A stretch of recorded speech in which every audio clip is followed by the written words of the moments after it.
hart vertroostend wees en krag gee deur geloof in U, o Heer.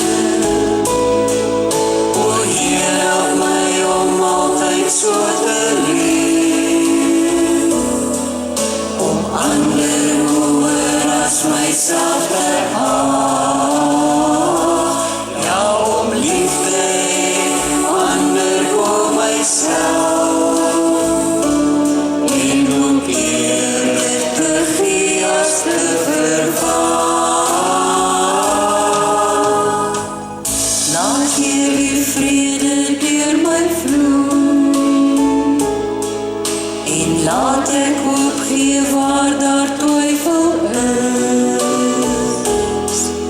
Ek wil U lig in duisternis laat skyn, laat ware vreugde altyd uit my stel. O Heer, help my om altyd so te leef, om ander hoër as myself te ag, ja, om liefde ander bo myself, en om eerder te gee as te verwag.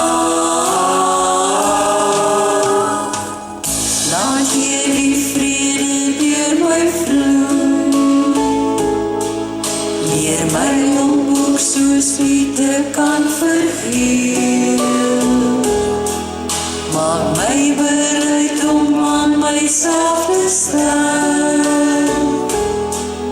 dat ander U al meer in my kan sien.